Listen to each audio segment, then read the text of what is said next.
Hello again for those who subscribe to my channel. Thank you for coming back.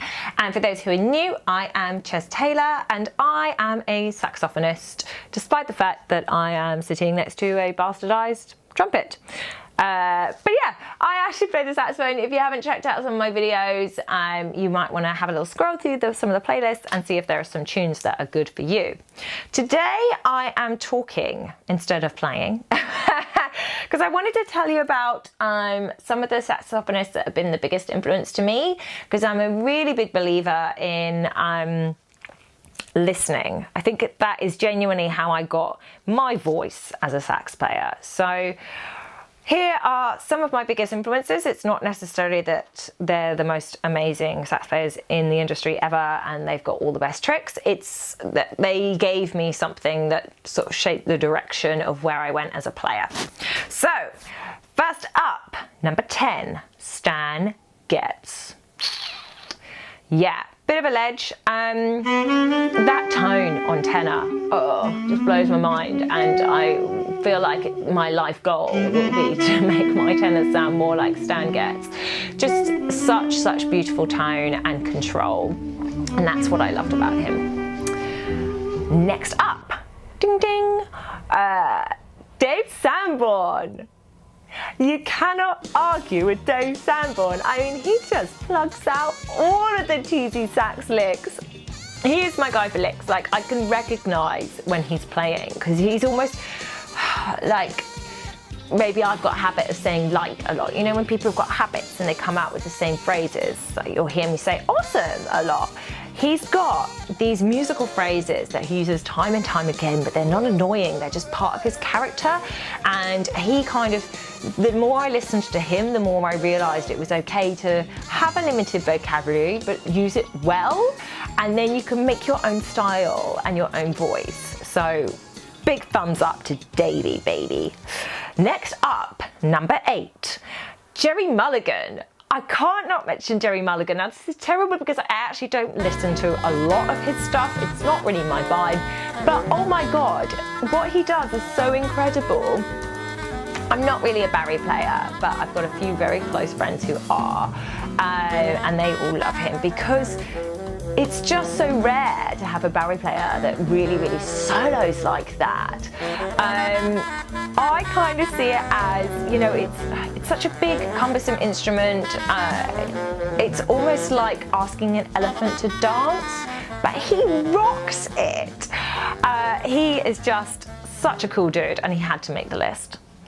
Okay, number 7, Soweto Kinch. So he's kind of in my little network. A couple of my friends have dated him, and he's a cool dude.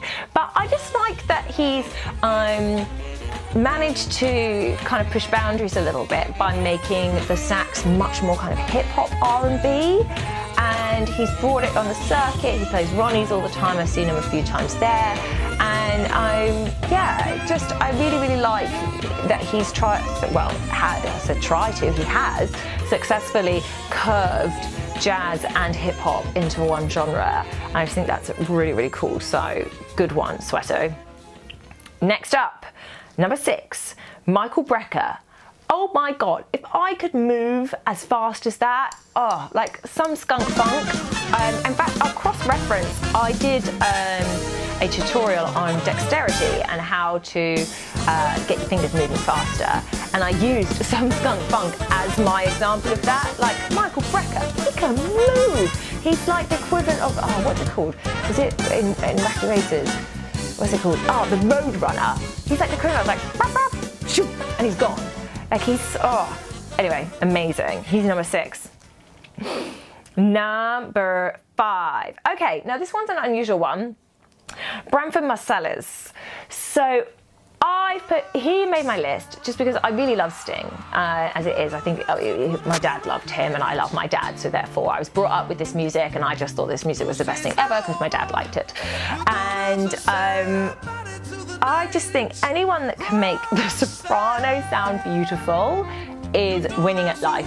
it's such a sort of thin tone, the soprano. It's so nasally that you have to work so hard to get that kind of warmth and roundness that he's created, and therefore he's like a hero. Well done, Branford.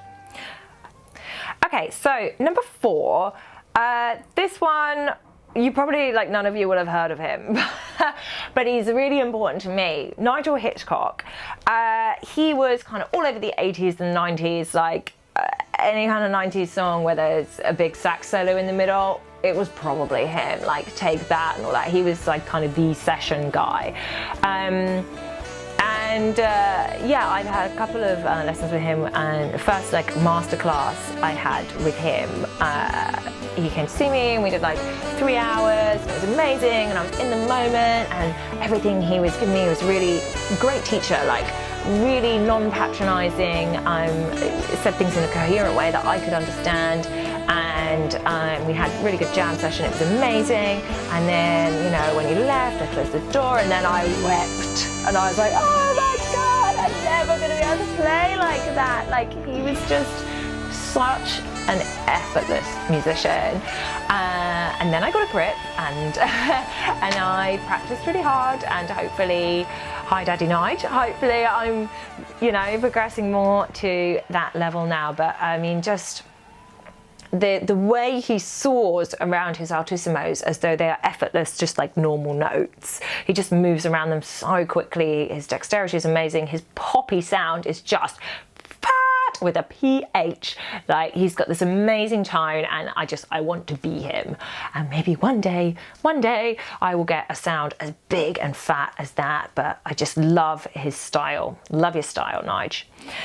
Moving on, we're down to the last 3. It's the final countdown. Okay, so number 3, bit obvious, but I feel like it would be weird if I didn't say Candy Dulfer.